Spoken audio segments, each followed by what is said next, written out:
আউযুবিল্লাহি মিনাশ শাইতানির রাজিম। বিসমিল্লাহির রহমানির রহিম। আল্লাহ পাকের নামে শুরু করছি। আজকে আমরা দুটি শিল্পী, আমি দেওয়ান শিরিন আক্তার মানিকগঞ্জ থেকে, রজ্জব আলী দেওয়ান সাহেব উনি ঢাকার শিল্পী, আমরা দুজনে এমন দুটি সুন্দর ধারা নিয়ে দাঁড়িয়েছি। সেই দুটি ধারা হচ্ছে নারী এবং পুরুষ। আমি নারীর ভূমিকা থেকে ওনার কাছে প্রশ্ন করব এবং উনি পুরুষ হইয়া আমার এই কথার উত্তর করিবেন এবং পুরুষের কি গুণ এবং নারীর কি গুণ সেটাই আমরা নিয়ে আজকে আলাপ আলোচনা করব আপনাদের সামনে। যদি আপনারা একটু মন দিয়া শুনেন তাহলে শুনতে পারলে বুঝতে পারবেন যে নারী বড়, নারীর গুণই বেশি না পুরুষের গুণই বেশি। প্রকৃত সৃষ্টি রহস্যের কথা যদি আপনারা বুঝতে পারেন তবেই বুঝতে পারবেন যে আসলে নারী কেমন বস্তু এবং আমরা কোথা থেকে কিভাবে কার মাধ্যমে এই দুনিয়ার মধ্যে বসবাস করতেছি। সর্বপ্রথমেই দেখা গেল রজ্জব আলী দেওয়ান সাহেব আমাকে বলতেছে, শিরিন আক্তার খুব নাম করছে, কয় পালা গান অনেক শুনি, তার নামের পর বাইনা আসে, এই কথাগুলি উনি বলল। যাই হোক, একজনের প্রশংসা যদি মানুষ করে তাহলে আমার মনে হয় যেই ব্যক্তি ছোট প্রথমে হয় সে বড় হতে পারে, তাই না? তাহলে আমার প্রশংসা উনি করেছে, ভালো। এইবার পুরুষ হইয়া বেশ সুন্দর একটি গান রেখেছে যে পুরুষ হলো আল্লাহর প্রতিনিধি এবং পুরুষ ছাড়া কোনো কিছুই উপায় নাই। আবার আরেকটি কথা বলে গেছে, যেহেতু আমি পুরুষ আগে দাঁড়াইছি এই জায়গা তো পুরুষটাই বেশি বড়। এই কথাটা আপনি কইলেন কেমনি? পুরুষে দাঁড়াইলেন, গান গাইলাম, বিহালা লইয়া একটু টান দিলাম আর শিল্পী আমি বড় হয়ে গেলাম, পুরুষ আমি বড় হয়ে গেলাম, এটা তো মানে না। ভালো মন্দ বোঝা যাবে লাস্টে, তাই না? যে কেরা ভালো কেরা খারাপ, তাই না? আপনার কথাই মানুষ বুঝবো নাকি? আমরা দুজন হলাম আজকে উকিল, আপনারা হলো জজ, আমরা দুজন মুখ করবো, আপনারা সবাই বিবেক বিবেচনা করবেন যে কেরা কি বললো, তাই না হুজুরান?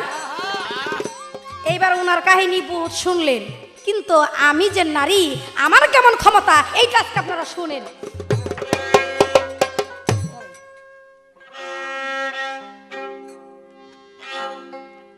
নারীর গুণ বলবো কত তোরে পাগল মনরে, নারীর গুণ বলবো কত তোরে, নারীর গুণ বলবো কত তোরে পাগল মনরে, নারীর গুণ বলবো কত তোরে।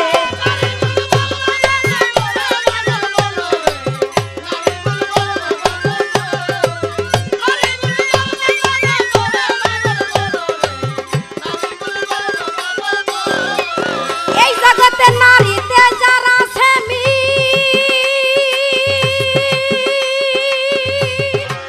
জগতে নারীতে যারা আছে মিল, ভাই কিরে তার আজ রাই। নারীতে যারা আছে মিল, ভাই কিরে তার আজ রাইল। দমের সাথে জাগায় আলো তারে বান্ধব, দমের সাথে জাগায় আলো তারে পাগল মনরে, নারীর গুণ বলবো কত তোরে, নারীর গুণ বলবো কত তোরে পাগল মনরে, নারীর গুণ বলবো কত তোরে।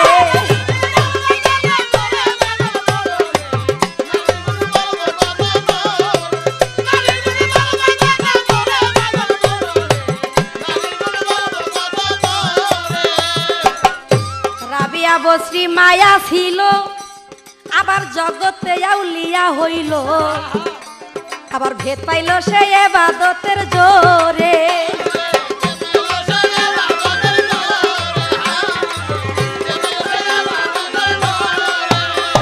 আবার রাবিয়া বশ্রী মায়া ছিল, বাবা জগতে আউলিয়া রে হইল, ভেদ পাইল সে ইবাদতের জোরে।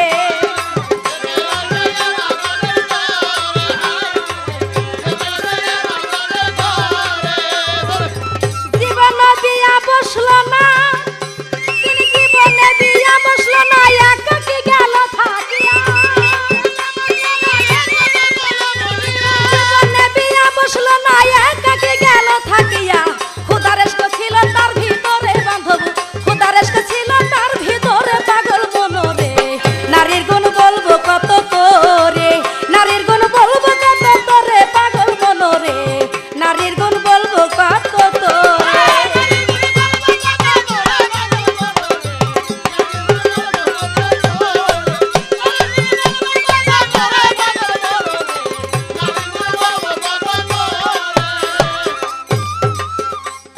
বলে কয় শিরিন আক্তার আমার গান শুনে আবার মাথা ঝুলে, কয় পুরুষের গান শুনলে মাথা ঝুলে।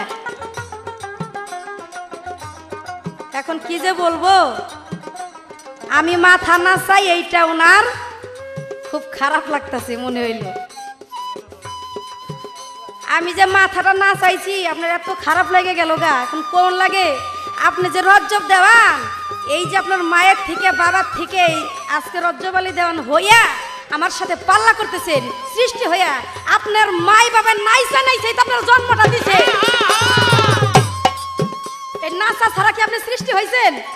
হইতে পারেন নাই। তাহলে নাসার দেখছেন কি আজকে?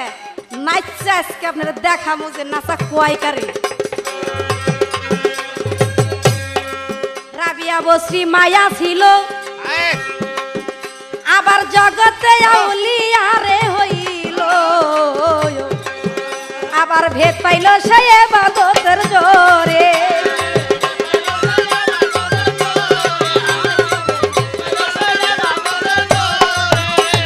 আবার রাবিয়া বসরি মায়া ছিল, বাজান জগতে আউলিয়া রে হইল, আবার ভেদ পাইল সে ইবাদতের জোরে।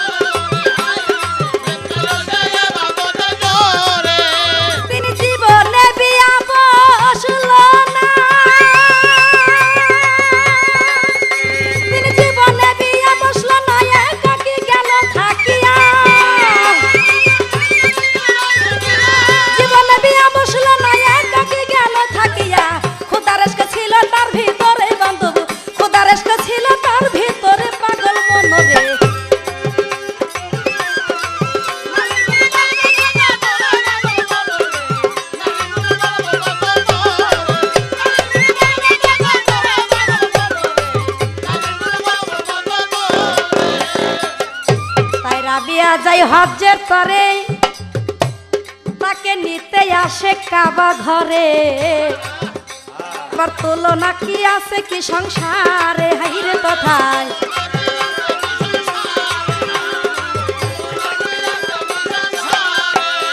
একদিন রাবিয়া যাই হজ্জের তরে বান্ধব নিতে আসে কাবা ঘরে, আবার তুলনা তার আছে কি সংসারে।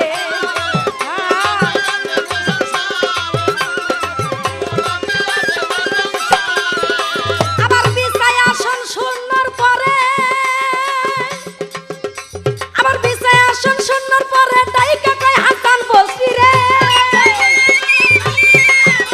আবার বিছায় আসন শূন্যর পরে ডাইকা কয় হাসান বসরি রে। এসব নামাজ পড়ি একা ধরে আমরা, এসব নামাজ পড়ি একা ধরে পাগল মনরে। নারীর গুণ বলবো কত তোরে, নারীর গুণ বলবো কত তোরে পাগল মনরে, নারীর গুণ বলবো কত তোরে।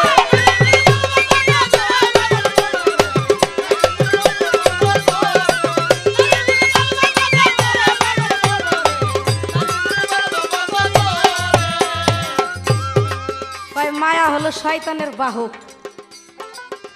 এই কথাটা যখন আপনি নিজে স্বীকার করছেন, তাইলে এইবার ধরাটা আপনি খাইছেন। এই নারী যে শয়তানের বাহক, এই কথাটা বইলে আপনি ধরাটা খাইলেন কেমনে? এই শয়তানকে কি আপনি চিনেন? এই শয়তান হলাম 14,000 মানুষের সর্দার ছিল না? তাহলে সেই শয়তানের বাহক আমি ইচ্ছা করলে আপনার মতো একটা পুরুষকে হাতের মধ্যে রাইখে 10 বার আমি ঘুরাইতে পারি, আমার কাছে কোনো ব্যাপারই না। মনে করেন শয়তানের বাহক আমি ইচ্ছা করলে আপনার ভিতর দিয়ে ঢুইকা আবার ওই মধ্যে বাইরে যাম আমি নারী।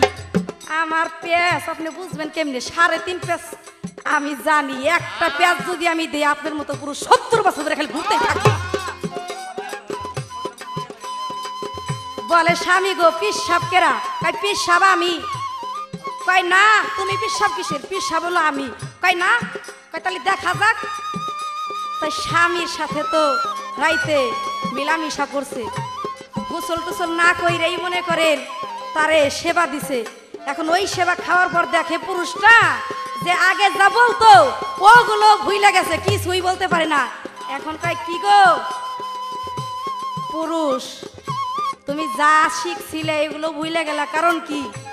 কয় তুমি বইলে দাও, কয় আজকে তোমারে আমি গোসল টুসল না কইরে আমি তোমার সেবা দিছি, যার কারণে তুমি যা মুখ দিয়ে বলতিছো তোমার গ্রহণযোগ্য হইতেছে না। তখন ওই পুরুষ বলে যে না, আমি পিসাব না, পিসাব হলো তুমি। তাই বলি রাজ্য দেন যতই ফাল করেন আর নাচানাচি করেন, যত যাহা কিছুই করেন, আমি নারী পিসাব, আমার দিয়ে হলো আপনি পিসাব, তাইলে আপনি পিসাব।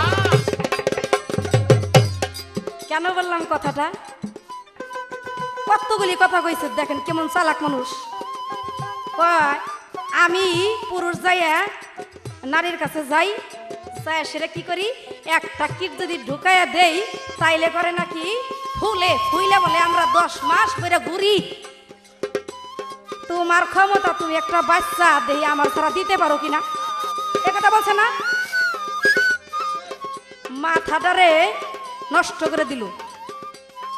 আপনার মতো পুরুষ দিন বইরা যদি এই ঢোলের উপরে ঘষা ঘষি করে ওইখানে 10টা কিটো দেয়, তাইলে আপনি বাচ্চা দিতে পারবে না যদি আমি গর্বে না রাখি। আপনার তো ক্ষমতা, এই ঢোলের উপরে একটা কিট দেন তো দেখি, বুঝবানি রাজ্য দেন। এই ঢোলের উপরে দিয়ে একটা বাচ্চা যদি আজকে হওয়ার পারেন তাইলে বুঝুন আপনি পুরুষ, আর নাইলে আপনার বাইরে আজকে সত্যি কি আছে দেখাই। আদম নবীর সৃষ্টির পরে আবার রূহ দিল তার ভিতরে, আবার তুলনা কি আছে কি সংসারে।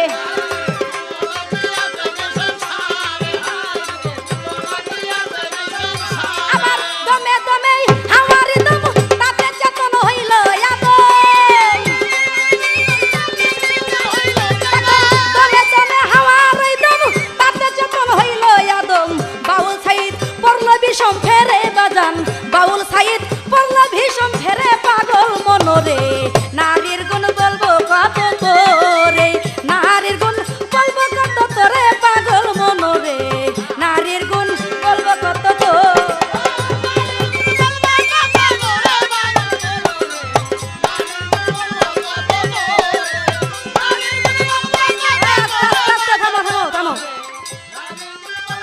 আমার কাছে প্রশ্ন করেছে, প্রশ্নটা হলো এমন একজন নারী, তাকে আল্লাহ সালাম দিয়েছিল, সে সালামের উত্তর দিয়েছিল কিনা।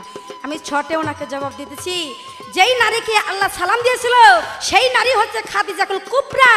খাদিজাতুল কুবরা উনি কি করত, সেই হেরা পর্বত গুহার মধ্যে আমার রাসূল যখন ইবাদতে ছিল তিনি কি করত, 13 বছর পর্যন্ত 13 বছর ভইরা উনি করতো নাকি তার জন্য সেবা নিয়ে যাইতো।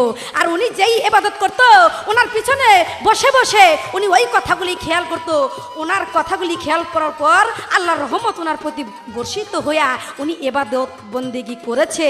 সেই জন্য এত কষ্ট কইরা ইবাদত বন্দেগী করেছে দেখা আমার আল্লাহ নিজে খুশি হইয়া তাকে এমনভাবে একটা সালাম দিয়েছে যে খাদিজাতুল কুবরা, তুমি যেইভাবে আমার দুস্তর প্রতি বিশ্বাস রাইখা ইবাদত বন্দেগী করেছো, আমি তোমার ইবাদতে খুশি হইয়া আজকে আমি তোমাকে সালাম দিলাম।